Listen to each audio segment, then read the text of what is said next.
this edition of Curlew Cribs. No, so what we did, like we always do, we had a bunch of scrap lumber and even some of this high-dollar scrap siding. So we put this new together the other day for like when you guys come up, or somebody's always here doing something with us, and rather than having to throw a tent up all the time or camp in the mud, we threw this little dude together. Nothing fancy. Curlew Gentlemen's Club.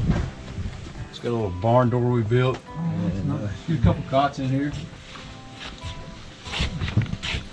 It's not quite finished yet, but it will be. Have a little space heater. You got one whole light bulb, kicking it old school with a pull chain. Some black walnut we cut with Woodmiser mill and then steel chainsaw, and then a couple fold-out cots. You're set. Of course, you have a bar area outside for your refreshments or your cooking. Plenty of room for activities. And we have to, you give it some rustic decor with the house nest, a few racks. Bear hunting plate I got for killing a bear in North Carolina, I think. Some third-hand windows to kind of accent the whole place. That's it. Ta-da! That one, not a whole lot. Put you on. Yeah, it's about a perfect size. I'm gonna build a bunk bed on that one side. Probably finish out the walls, and then I was gonna put a wood burner, but I think I'm just gonna go with a Mr. Buddy heater if you know bigger than it is, and shut it off during the day when you're gone out. And turn it back on in the evening. That'd be a nice warm place to stay when the wife kicks me out. There you go. Come up and chase some whitetails this winter. Hey, heck yeah, I'll do it.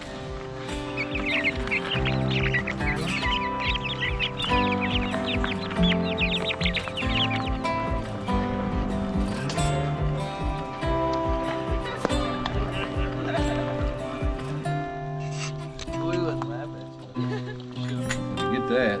Yeah, that's what I was saying. You use the same kind of like, you driving it into it? Yeah, you're driving it into it. You're not just hitting it. Right. I'm trying to control the force. So when I hold it to spall it, I'm holding it tight against me. I'm kind of rolling on the side of my leg. Right. And then when I come down, I'm driving straight through it, trying to force that shock wave in a line. I see. Riding off that platform. And that'll disperse it and make it just kind of pop. Where you get a good flat piece. Pull your own flakes with your hand. If you strengthen, obviously you're going to strengthen your platform, but if you actually strengthen your high point that you're trying to shoot, you can literally take your hand and guide. You can guide it the way that you need to where whenever you want it to force, you want to force it that way. You can literally use you're giving it support to keep and pull it. Yeah, keep it from doing the way that you want to form your point.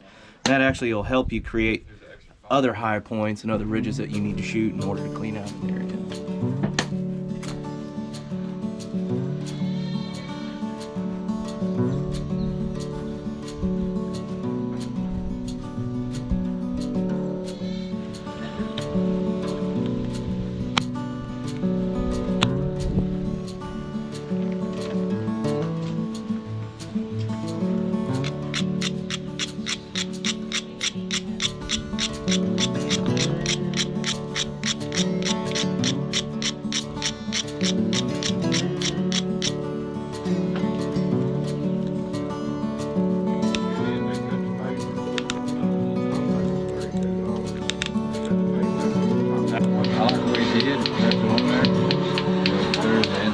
Right, yeah, it's a much, you much feel better chalky surface. versus smooth.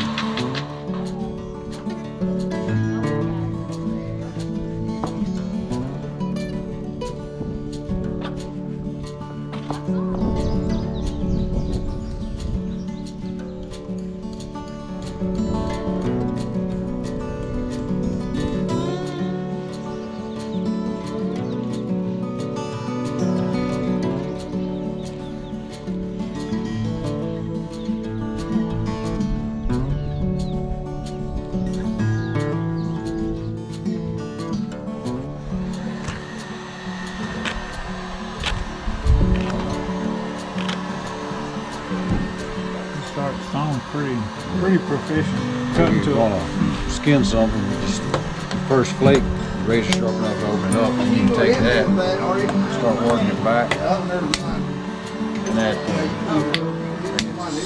sticky, subconscious connective tissue between the meat it'll build I up just don't want to get mixed up with them others. Serrated edge, and you can just take that stuff, kind of roll it off and clean it up, right back into it again. I stuck it all over out of the way. We skinned that buffalo. We used just the first flakes, and we had a bunch of them. We actually had knives and handles made instead of a little corner knife knife.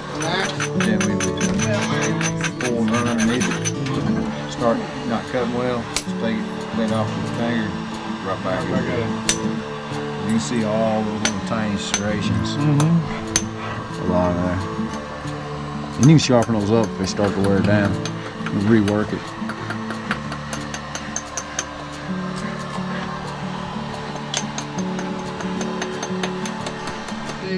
What you need to do, if you want me to sign, See this honeycomb looking? and I'll scribble my fucking scratch on And this is sapwood. This is still sapwood on the outside. Whereas like your Osage, your mulberry, your locusts, or ring porous hardwood, that's shit you gotta chase a ring on. Gotta cut it in the early spring when the sap's real high. You can go out here and cut any one of these trees down in the early spring when the sap's starting to come up. The sap's real high, and right underneath that bark's the cambium layer.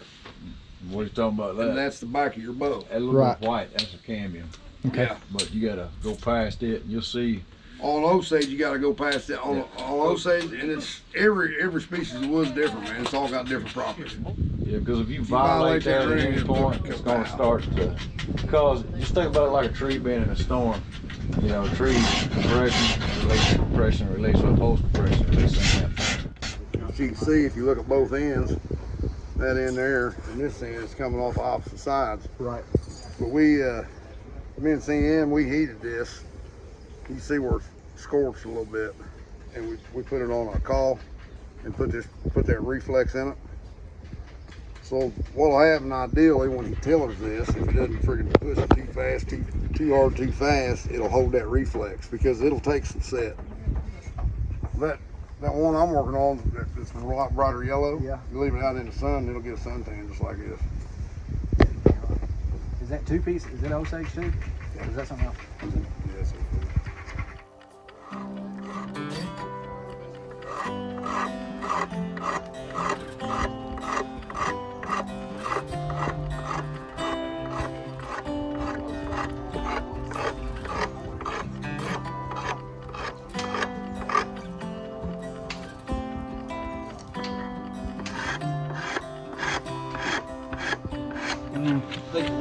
I'm making a very small bow because Keith made one the other day and it was so cute. It worked great, so I want to try one. Make one. Thought you lost one. Just a little bitty self bow. You lost one on the heifer one. It was like 45-yard shot. Yeah. Oh, yeah, I got it.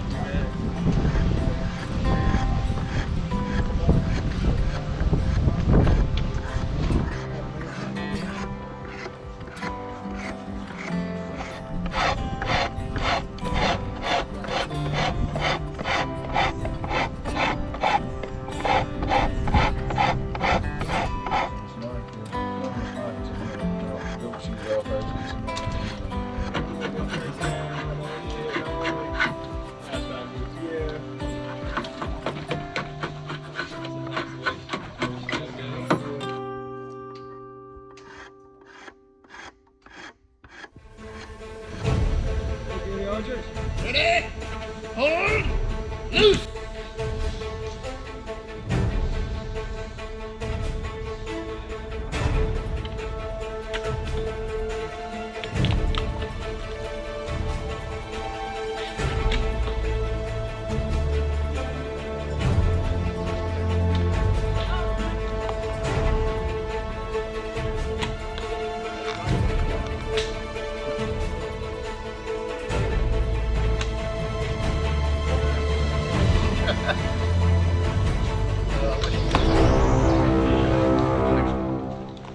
Just slice the whole rib up.